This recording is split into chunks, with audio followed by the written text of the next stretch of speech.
अगर कोई किसी के साथ बुरा करता है तो उसे भुगतान भुगतना पड़ता है। ये भगवान का चक्र है और आज की कहानी में यही मैं सच्चाई लेकर आई हूँ। एक 5 साल का बच्चा जो बहुत छोटा होता है और उस उम्र में वो पानी की बोतलें बेचता है, जो बिसलरी की बोतलें होती हैं।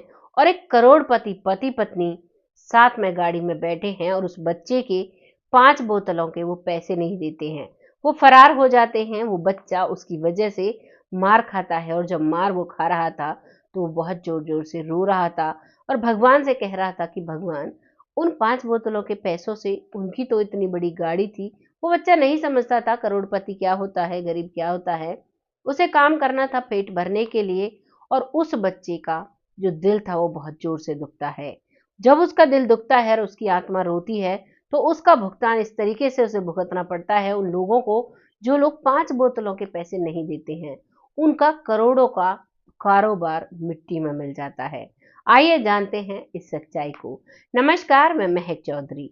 आज की जो कहानी लेकर आई हूँ, ये दिल्ली के एक करोड़पति पति पत्नी की है और एक बहुत ही गरीब बच्चे की है, जिसका इस दुनिया में कोई नहीं होता है। किस तरीके से इन दोनों की किस्मत पलटती है, जानते हैं।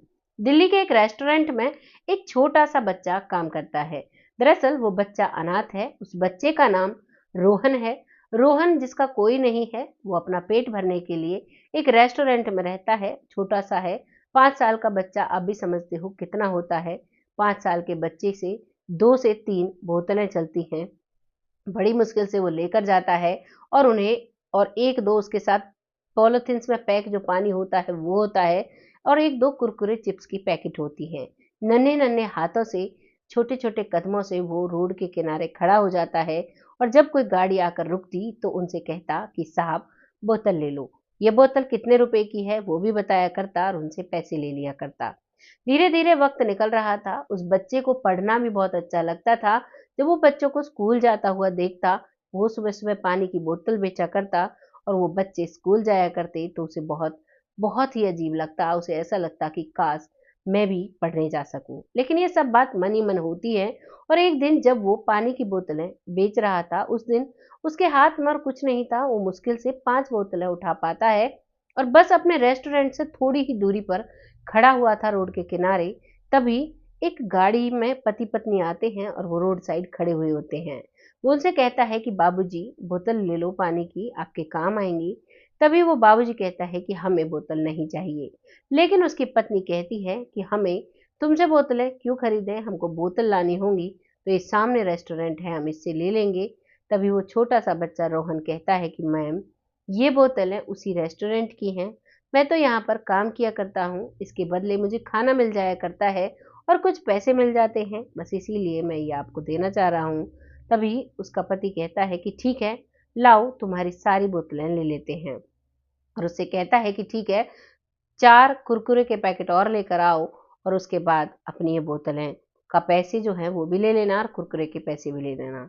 बच्चे की सुबह-सुबह इतनी अच्छी बिक्री हो जाती है, तो उसे ऐसा लगता है कि मानो उसकी तो बहुत अच्छा काम बन गया। कभी-कभी वो पूरे दिन में 5 बोतलें बेचा करता और उसी के बदले उसको खाना मिला करता।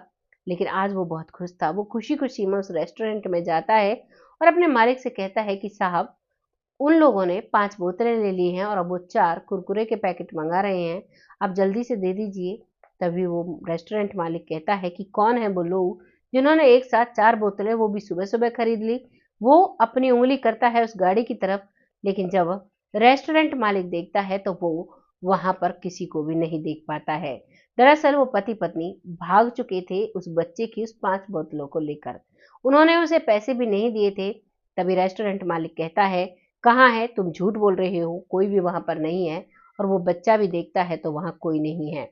वो बार-बार चीख-चीख कर कहता है कि मालिक, मैंने सच में ही उनको बोतलें दी हैं और वो और भी कुछ मँगा रहे थे, अब पता नहीं वो क्यों चले गए। तभी वो मालिक उसे पीटने लगता है और उसे उस दिन खाना नहीं दिया जाता है।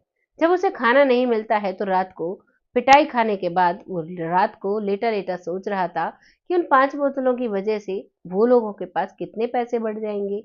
भगवान, आप ऐसा क्यों करते हो? मुझे आज कितनी मार खानी पड़ी और मुझे खाना भी नहीं मिला। एक 5 साल का बच्चा जब ऐसी इच्छाएँ भगवान से ज़ाहिर कर रहा था, तो भगवान लग रहा था कि शायद उसकी बातें सुन रहे थे।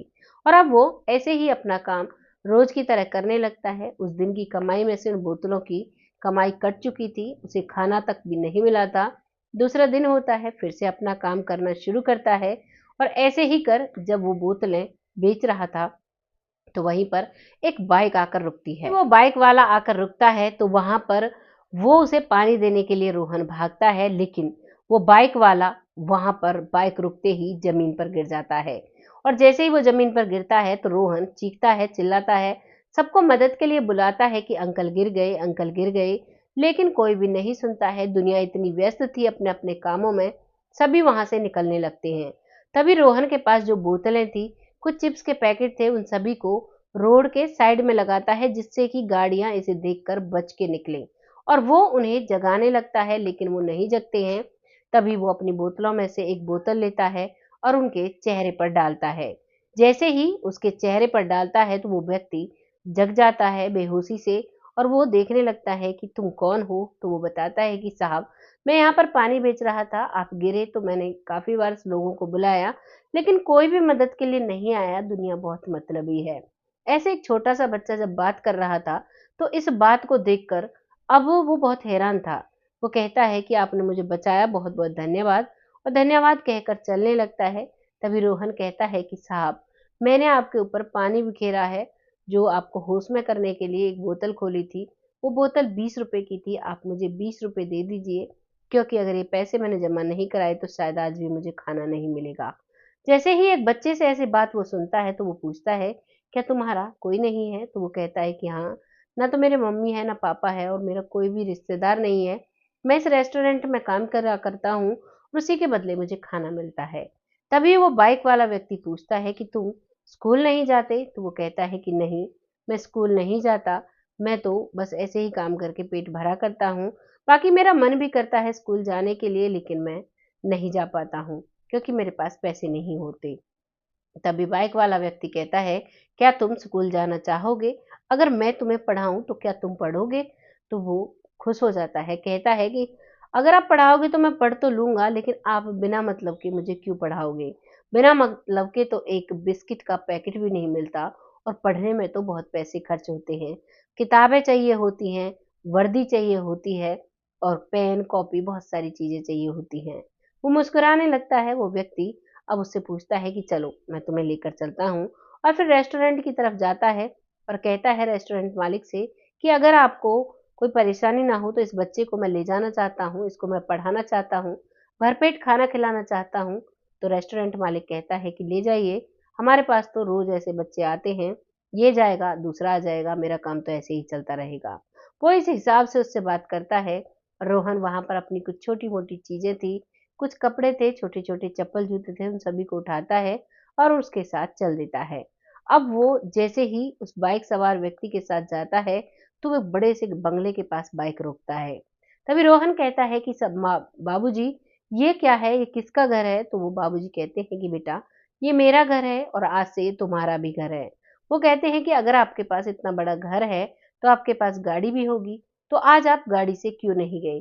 तो वो कहता है कि जिस इलाके में मैं गया था वहां पर काफी भीड़ भाड़ थी, गाड़ी काफी समय लगा देती और मुझे अर्जेंट मीटिंग के लिए जाना था, इसीलिए मैंने आज बाइक ली थी। अब वो समझ जाता है, वो घर की तरफ बढ़ता है तो वो उसे बड़े से घर को देख रहा था, बड़ा सा उसमें पार्क था, बड़ा सा बंगला था। वो डर भी रहा था, लेकिन जैसे उसने उस बाइक सवार अंकल का हाथ पकड़ रखा था वो उसके पीछे पीछे चल रहा था। और जैसे ही उस बंगले का दरवाजा खुलता है तो एक सुंदर सी महिला अंदर से आती है। तो बाइक सवार कहता है कि ये वो बच्चा है जिसने मेरी जान बचाई और आज इसी की वजह से मैं सही सलामत घर पहुंचा हूँ। वो महिला आकर उस बच्चे को गले लगा लेती है और कहती है कि बेटा, तुम्हारा बहुत बहुत धन्यवाद। अब वो अपनी पत्नी से कहता है कि अब ये हमेशा हमारे साथ रहेगा। वो पत्नी खुश हो जाती है, कहती है बहुत अच्छी बात है।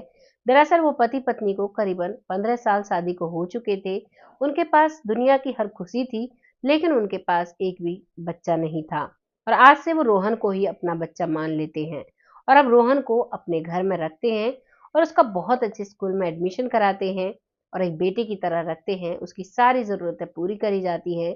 रोहन भी एक अच्छे बच्चे की तरह अपने माता पिता के साथ रहता है। धीरे धीरे 15 साल का वक्त निकल जाता है और अब रोहन 20-25 साल का हो चुका था और वो बहुत बहुत अच्छा इंसान बन चुका था। बहुत अच्छी उसने पढ़ाई की थी और एक बहुत ही स्मार्ट लड़का लगने लगा था।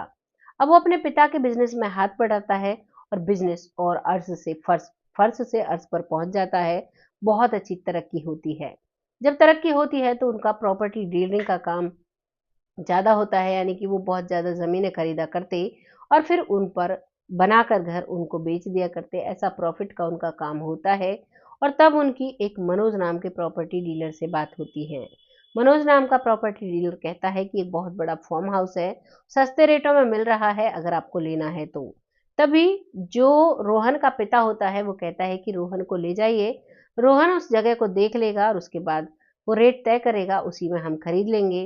क्योंकि जो प्रॉपर्टी डीलर है वो कहता है कि इसके पैसे हैंड टू हैंड चाहिए और कैश इन हैंड चाहिए। इस बात पर भी वो एग्री हो जाते हैं और अब रोहन सूट बूट में तैयार होकर उस फार्म हाउस को देखने जाता है। जब उस फार्म हाउस को वो देखता है तो वहां पर वही करोड़पति पति पत्नी थे जिन्होंने उसकी 5 बोतलों के पैसे नहीं दिए थे। रोहन उन्हें देखते ही पहचान जाता है, लेकिन पहले वो उस सारे इलाके का मुआयना करता है। जो गार्डन था, जो बड़ा फार्म हाउस था, सभी को देखता है और कहता है कि डील डन है, बताइए कहाँ साइन करना है और कहाँ पे पेमेंट करनी है। वो कहते हैं कि सर आप यहीं पे कर दीजिए, आज तक हमने पैसे तो हमारे पास भी बहुत रहे, लेकिन हमने ऐसा व्यक्ति नहीं देखा जो साथ के साथ सब कुछ कर दे। बहुत अच्छा हुआ, नहीं तो हम और भी रोड पर आ जाते, भगवान ने हमारा सब कुछ छीन लिया। तभी रोहन कहता है कि आपके साथ ऐसा क्या हुआ, आप तो काफी करोड़पति हुआ करते थे। तो वो व्यक्ति कहता है कि हाँ बेटा, हम बहुत करोड़पति व्यक्ति रहा करते थे किसी समय में, लेकिन पता नहीं किसकी नजर लगी कि हम लोग रोड पर आ गए, हमारा सब कुछ बिच गया। अब लास्ट उम्मीद इस फार्म हाउस से लगी थी, इसे बेचकर हम सारे कर्जे को निपटा देंगे और जो कुछ पैसा बचेगा उससे हम अपनी गृहस्थी दोबारा से चलाएंगे। इस चीज को सुनकर रोहन कहता है कि आपने जरूर अपने जीवन में किसी का दिल दुखाया होगा जिसका आपको भुगतान करना पड़ा है। इस बात पर वो व्यक्ति कहता है कि मैंने आज तक किसी का दिल नहीं दुखाया, पता नहीं भगवान ने किस चीज की सजा सुनाई है। तभी रोहन कहता है कि कभी किसी बच्चे को दुखी किया हो, किसी बच्चे की बोतलों के पैसे न दिए हों, कभी किसी को रोड पर पीटा हो, कुछ ऐसा कुछ किया हो। जैसे ही बोतलों की बात आती है तो पति पत्नी को वो समय याद आ जाता है।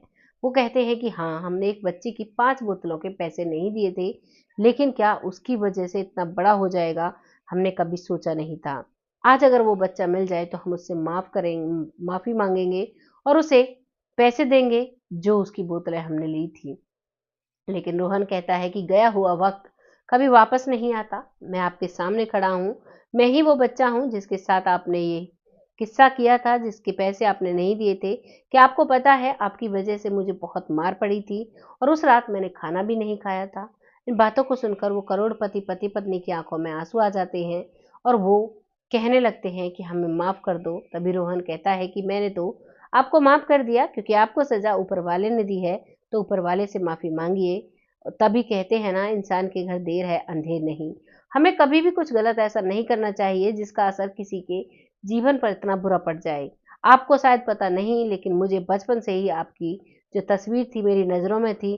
मैं हमेशा से सोचा करता था कि कहीं ना कहीं तो वो अंकल आंटी मुझे मिलेंगे और मैं पूछूंगा जरूर कि क्यों आपने 5 बोतलों के पैसे नहीं दिए, आपके लिए इतनी बड़ी बात नहीं थी। तो ये कहानी हमारे सामने आई है, इसने हमें सिखाया है कि कभी भी हमें किसी की मजबूरी का फ़ायदा नहीं उठाना चाहिए, कभी भी हमें कोई गलत बात नहीं करनी चाहिए, क्योंकि अगर हम कुछ गलत करते हैं तो उसका भुगतान हमें बहुत बड़े लेवल पर भुगतना पड़ता है, जैसा कि यहाँ पर इन करोड़पति पति-पत्नी को भुगतना पड़ा था। कहानी जैसी भी लगी है अपनी राय कमेंट बॉक्स में लिखिएगा, लोगों के साथ शेयर करिएगा। बहुत जल्द ऐसी ही किसी कहानी के साथ आती हूँ, तब तक खुश रहें, आबाद रहें। जय हिंद, जय भारत।